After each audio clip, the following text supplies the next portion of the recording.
Taste the Daily. நெல்லை மாவட்ட நீதிமன்ற நுழைவு வாயில் முன்பு இளைஞர் ஒருவர் சரமாரியாக வெட்டி கொலை செய்யப்பட்டதால் பரபரப்பு. ஸ்டாலின் ஆட்சியில் நீதிமன்ற வளாகத்திலேயே கொலை நடக்கும் அளவிற்கு சட்டம் ஒழுங்கு சந்தி சிரிப்பதாக மக்கள் விமர்சனம். நீதிமன்ற வாயிலில் இளைஞரை 7 பேர் கொண்ட கும்பல் சரமாரியாக வெட்டி கொலை செய்த போது தடுக்காமல் வேடிக்கை பார்த்த காவல்துறையினர். அலட்சியமாக இருந்த காவல்துறையை கண்டித்து வழக்கறிஞர்கள் சாலை மறியலில் ஈடுபட்டதால் பரபரப்பு.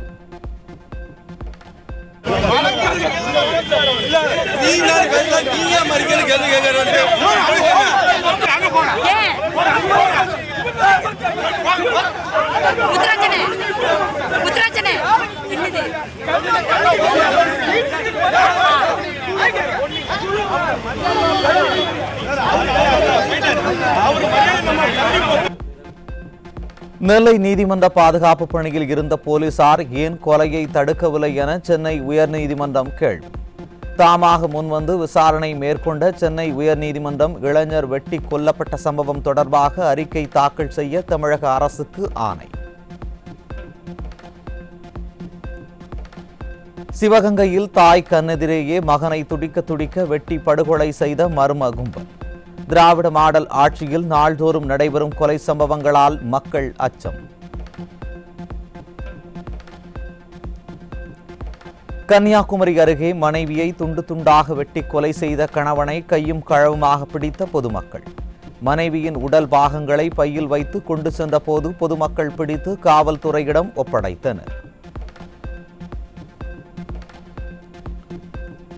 நெல்லை மாவட்டம் சேரன் மகாதேவியில் முன்விரோதம் காரணமாக கத்தியால் குத்தப்பட்ட சட்டக்கல்லூரி மாணவர் உயிரிழப்பு. திமுக ஆட்சியில் தமிழகம் கொலை நகரமாக மாறி வருவதால் பொதுமக்கள் வெளியில் நடமாடவே அச்சம்.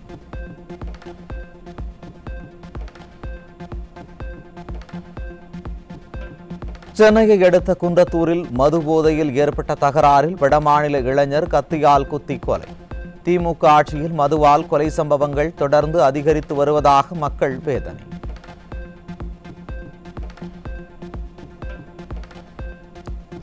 காஞ்சிபுரம் அருகே தலையில் வெட்டுக்காயங்களுடன் இடுப்பில் கல் கட்டிய நிலையில் குளத்தில் இருந்து அழுகிய சடலம் ஒன்று மீட்பு.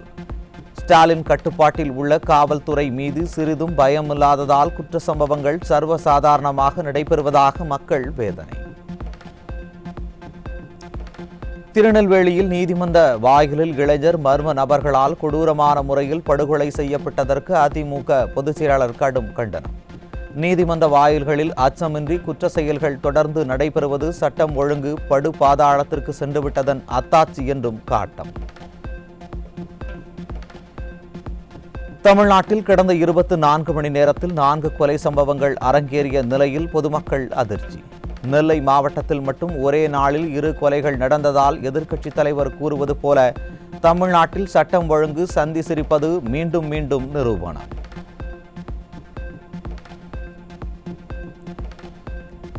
ஈரோடு புறநகர் கிழக்கு மாவட்டத்தைச் சேர்ந்த திமுக உள்ளிட்ட மாற்றுக் கட்சியினர் 100க்கும் மேற்பட்டோர் அதிமுகவில் இணைந்தனர். சேலத்தில் கழக பொதுச் செயலாளர் எடப்பாடி கே பழனிசாமி முன்னிலையில் அதிமுகவில் தங்களை இணைத்துக் கொண்டனர்.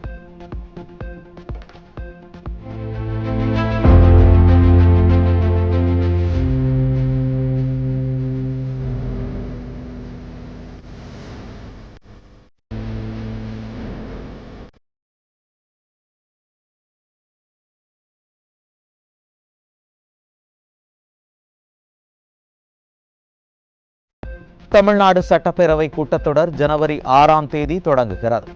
ஆண்டின் முதல் கூட்டம் என்பதால் ஆளுநர் உரையுடன் தொடங்கப்படும் என்றும் அறிவிப்பு.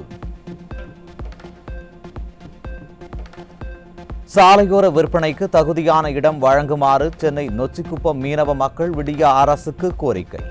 புதிதாக கட்டப்பட்ட சந்தைக்கு மாற்றப்பட்டதால் மீன் விற்பனை முற்றிலும் நடைபெறவில்லை என மீனவர்கள் வேதனை.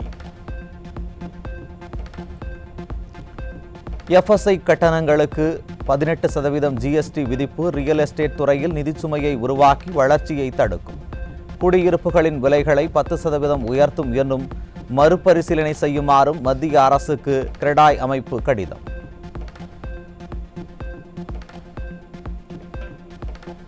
ராமநாதபுரம் மாவட்டம் முதுகுளத்தூர் பேரூராட்சி வாரச்சந்தை ஏலம் எடுப்பதில் ஏற்பட்ட தகராறு. நாற்காலியால் ஒருவருக்கொருவரை தாக்கிக் கொண்டதால் போர்க்களமாக மாறிய பேரூராட்சி வளாகம்.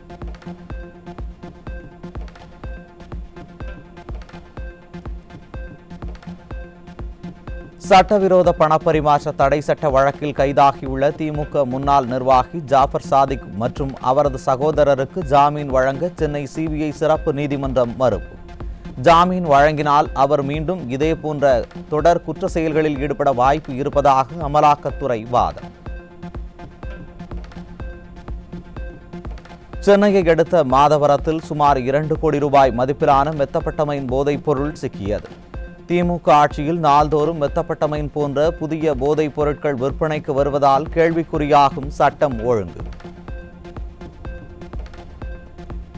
சென்னை அண்ணா நகரைச் சேர்ந்த கல்லூரி மாணவிக்கு கார் ஓட்டும் பயிற்சியின் போது பாலியல் தொல்லை கொடுத்த பயிற்சியாளர் சிக்கினார். தீய சக்தி திமுக ஆட்சியில் பள்ளி கல்லூரி மாணவிகளுக்கு பாதுகாப்பு இல்லாத சூழல் நிலவுவதாக மக்கள் குற்றச்சாட்டு. சென்னை வேளச்சேரியில் பெட்ரோல் பங்க் அமைக்க அனுமதி வாங்கித் தருவதாக கூறி தம்பதியிடம் 50 லட்சம் ரூபாய் மோசடி. மத்திய அரசில் முக்கிய நபர்களை தெரியும் என கூறி மோசடியில் ஈடுபட்ட ஜோதிடர் சிக்கினார். காஞ்சி காமாட்சி அம்மன் கோவிலில் வெகு விமர்சையாக நடைபெற்ற தங்க தேர் பவனி.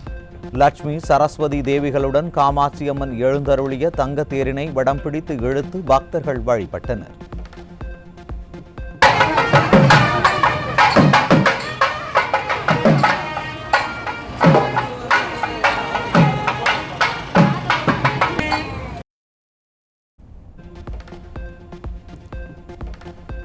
தமிழகத்தில் 91,975 உள்ளாட்சிகளின் பதவிக்காலம் அடுத்த மாதம் 5ஆம் தேதியுடன் முடிவடைகிறது.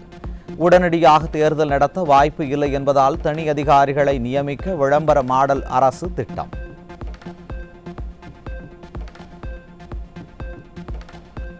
சேலம் மாவட்டம் மேட்டூரில் உள்ள ஸ்டான்லி நீர்த்தேக்கத்தின் அதிகபட்ச நீர்மட்டமான 120 அடியை நோக்கி நீர்மட்டம் வேகமாக உயர்ந்து வருகிறது.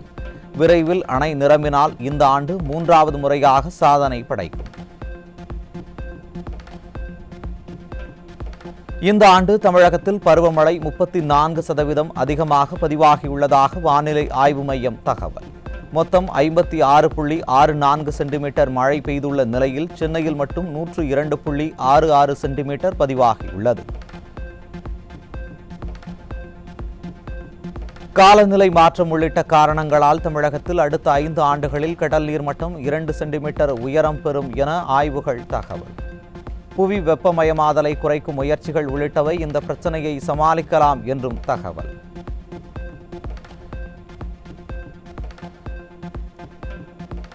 தருமபுரி மாவட்டம் ராயக்கோட்டை அருகே அரசு பேருந்து பாதி வழியில் பழுதாகி நின்றதால் பயணிகள் அவதி. திமுக ஆட்சியில் அரசு பேருந்துகள் முறையான பராமரிப்பு இன்றி இயக்கப்படுவதே காரணம் என மக்கள் குற்றச்சாட்டு. விடியா திமுக ஆட்சியில் சூரிய மின்சார உற்பத்தியாளர்களுக்கு விதிக்கப்பட்ட நெட்வொர்க் சார்ஜை ரத்து செய்து முக்கிய தீர்ப்பை வழங்கியுள்ளது சென்னை உயர்நீதிமன்றம். இதன் மூலம் சூரிய சக்தியின் பயன்பாடு பெருகி குறைந்த செலவில் பசுமை ஆற்றல் உற்பத்தி செய்ய முடியும் என தகவல். தமிழகத்தில் சத்துணவு ஊழியர் சங்கத்தினர் ஆர்ப்பாட்டம். காலி பணியிடங்களை நிரப்புதல், ஊதிய முரண்பாட்டை சரி செய்தல் உள்ளிட்ட பல்வேறு கோரிக்கைகளை வலியுறுத்தி திமுக அரசுக்கு எதிராக கோஷம்.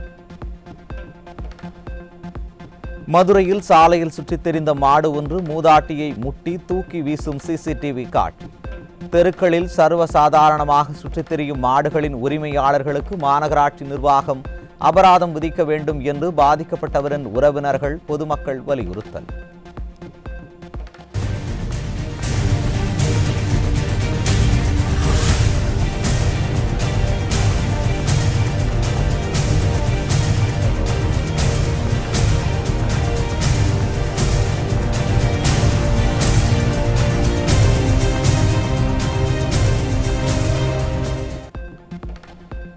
திருச்செந்தூர் அரசு மருத்துவமனையில் போதிய அளவில் செவிலியர்கள் இல்லாததால் ஊசி போடுவதற்காக நீண்ட வரிசையில் காத்திருந்த நோயாளிகள். மாரத்தான் புகழ் அமைச்சர் இதுபோன்ற மருத்துவமனைகளில் எப்போது ஆய்வு செய்ய வருவார் என மக்கள் கேள்வி.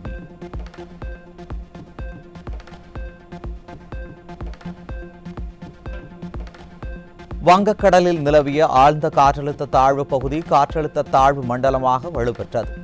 அடுத்த 24 மணி நேரத்தில் வடகிழக்கு திசையில் நகர்ந்து காற்றழுத்த தாழ்வு மண்டலமாக நிலை கொள்ளும் என சென்னை வானிலை ஆய்வு மையம் அறிவிப்பு.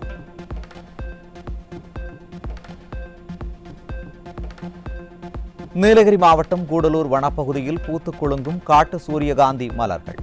சாலையோரங்களில் வெள்ளை போர்வை போர்த்தியது போல் உள்ளதால் சுற்றுலா பயணிகள் மகிழ்ச்சி.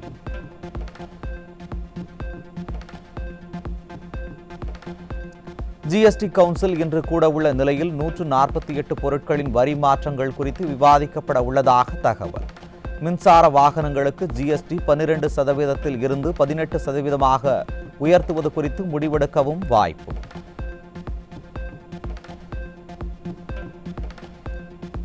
நீட் பிரச்சினை, முல்லை பெரியாறு விவகாரம், காவிரி நதிநீர் உரிமை, நிதி தேவை என தமிழகத்தின் தேவைக்காக நாடாளுமன்றத்தில் போராடாத திமுக.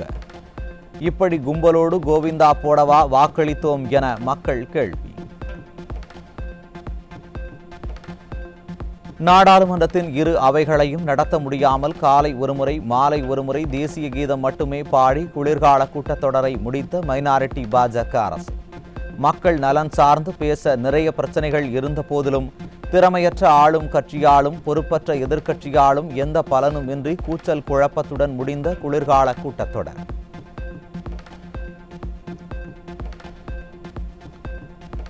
செங்கோல் ஆட்சி என விளம்பரம் செய்யும் மைனாரிட்டி பாஜக அரசு சுமார் 15 லட்சம் கோடி ரூபாய் வரியை வசூல் செய்யவில்லை என சிஏஜி அறிக்கையில் தகவல். 2 இட்லியும் கெட்டி சட்னியும் சாப்பிடும் சாமானியர்களிடம் 18% ஜிஎஸ்டியை கராராக வசூல் செய்யும் மைனாரிட்டி பாஜக அரசு பல கோடி ரூபாய் வரி செலுத்தாத பண முதலைகளிடம் வரி செய்யாதது ஏன் என மக்கள் கேள்வி.